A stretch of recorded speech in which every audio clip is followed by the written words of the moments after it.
Shout out to these fans for coming up with the idea to this video. If you have a cool idea, let me know in the comments below. I might just give you a shout out.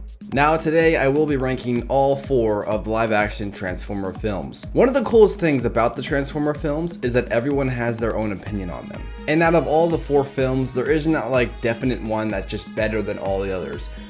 For example, when you say Batman films, the first one that comes to mind, probably the best, is usually going to be The Dark Knight, and for right reasons. It's a great film. Speaking of which, I already ranked all the Batman films, so link on screen. But getting back to what I was saying, everyone's opinion differs when ranking these films. So here are my opinions. What are your opinions? Let me know in the comments below. Let's get this started. Now, starting at number 4, I picked Transformers: Age of Ultron. Wait, no.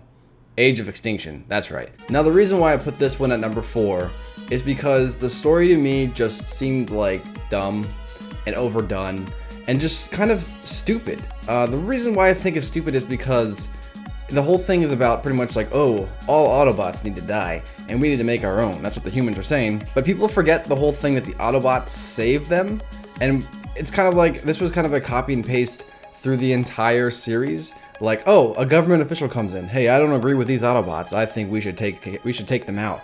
Oh no, the Decepticons are coming. We need the Autobots back. Oh, here they come. They saved the day. Aha! And then like the next film, the exact same thing happens, and then the exact same thing happens. And honestly, the 4th one, that's like was the main theme of the entire film.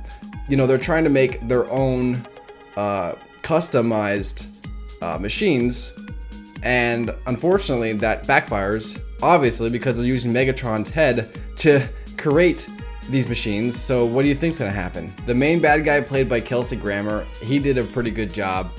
There are some other good things to point out. Let's say Cade, Mark Wahlberg's character, he did a good job. You know, I like the fact that he was actually fighting with the Transformers besides just yelling Bumblebee and running around like a madman, which Shia LaBeouf did. Although I still do like Shia LaBeouf's character too. You know, that was kind of the difference in their characters. Optimus's remodel is pretty cool, and the new Transformers that actually kind of matter. You know, the ones that they brought in, they actually have personalities now, so that's a pro. And then of course the Dinobots coming at the end, and the ending really just makes this film just okay to watch. You know what I mean? It's one of those films where it's like, oh my god, like, is this thing still going? Like, what the heck? And then the Dinobots show up and you're like, yeah, go, go, go, you know? So I definitely say, let's put more Dinobots in the next film. If the next one I think is called like The Last Night, Transformers 5, let's see more Dinobots. That's what everyone wants to see. One of the funniest things is the fact that people have been asking for Dinobots since Transformers 1, and then it only took to the 4th one to finally get them. So it's like, let's see more of them for sure. Leave a like if you like them Dinobots. But besides those few pros, there's not really much else to say about the film. All the other characters in the film are completely cardboard. The villain is generic. I think everything about it is just kind of lame. I do though like the fact that Optimus has a sword now. You know, although he did have the sword before, now he actually has like a legit sword, so that's interesting to me. And I would like to see that explored, and that's what I think they're going to do in the 5th film. So, that's it. Let's move on to the next one. At number 3, I have Transformers: Revenge of the Fallen. When this movie first came out, this was back before we saw CGI in every single film, so this was kind of like the first film that I saw that had just CGI everywhere, and the CGI wasn't bad looking at the time, you know what I mean? So it looked beautiful. I remember sitting there in the theaters with my 3D glasses on, watching when Megatron goes flying up to the fallen ship and all the different things are moving and we see different stuff going on. And I remember like my eyes, like, oh my god, like I felt like my eyes were gonna explode because of all the stuff on the screen. But not only that, but the action scenes in the film and the story at the time I didn't really think about. And for me personally, this was my favorite Transformers film at one time. Now of course, as time has gone on, I've kind of watched the other ones a lot more. I've kind of decided more that this film is not as superior as the other ones you're going to see down the list. But I think the part you have to remember when it comes to Transformer films, you have to kind of go into them not really thinking about them. They're just supposed to be pure fun movies. I think the more you think about these movies, the more you'll end up hating them. So Revenge of the Fallen, the story is pretty alright. I mean, I know this one gets a lot of flack for just being terrible and stuff, and I think this would actually be the one that most people would actually put at number 4. But for me personally, I think the action scenes were the best they've ever had. Just the fight with Optimus and the 3 Decepticons in the woods, that makes this movie alone to me personally. I will say, characters are way overdone. You know, Shia LaBeouf, he was fine. Optimus was still the badass.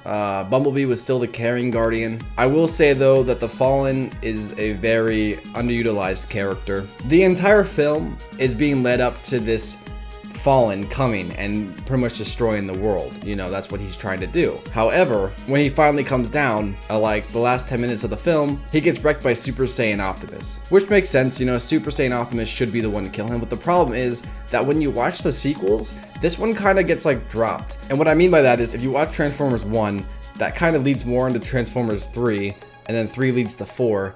And it's almost like, well, where the heck's that second one? Like, if you actually look at the entire story, the Fallen gets brought into this film, but then in the third one, we find out that Megatron was actually working with Sentinel, and the Fallen isn't even, like, mentioned in the third film. You know what I mean? So it's kind of like, this is kind of the film that people don't really include into the series because of the fact that what it does really has no effect on any future films, besides, you know, I think blowing off a piece of Megatron's head. But the film is still entertaining, and if you're looking for just a great action film with really good visuals, just to pretty much sit back, turn your brain off, and just watch, this is the film for you. Now, coming in at number 2, I chose Transformers 1.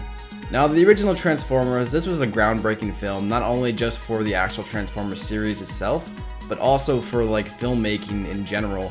You know, this was one of the very first like CGI heavy films. So this kind of started a lot of the CGI we see now, which you can take that as a good thing or a bad thing. But for me personally, I thought the CGI in these films are some of the best that have ever come out, and some of that still holds up today. I feel that this film did a great job setting up the universe that we were going to see unfold through the rest of the series. They introduced Shia LaBeouf as Sam Witwicky.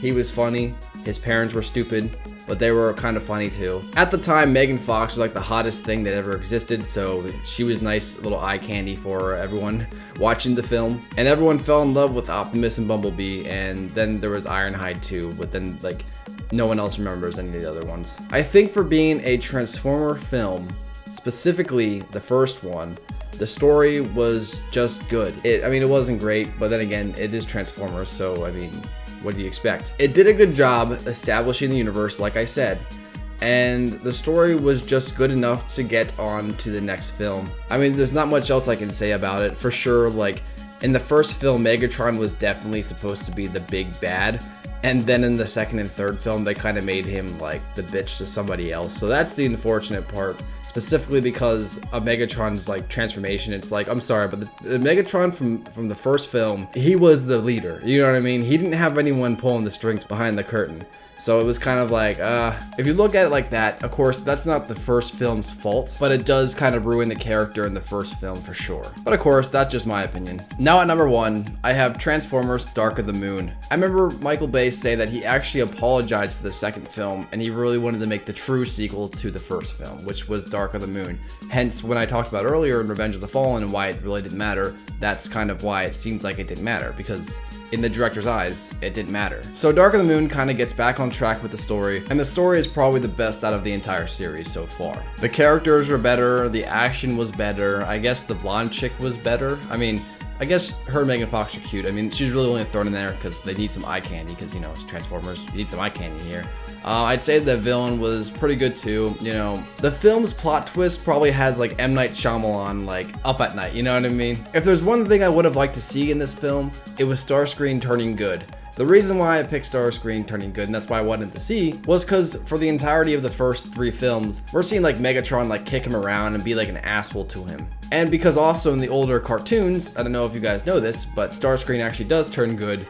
And so it'd be cool to actually see that come into the actual film series. But the film is still fun. Like I said, with all these Transformer films, you gotta go into them not really thinking, you know. The best part about these films, and I'll say it over and over again, is as soon as you turn off your brain and you turn on these movies, you're gonna have the best time of your life. So just go for it. If you haven't seen them, watch them. But just remember, don't think too much. But that's my ranking for the Transformer films. What is your ranking? Let me know in the comments below. Remember to like and subscribe if you guys enjoy my videos. And until next time, guys, see ya.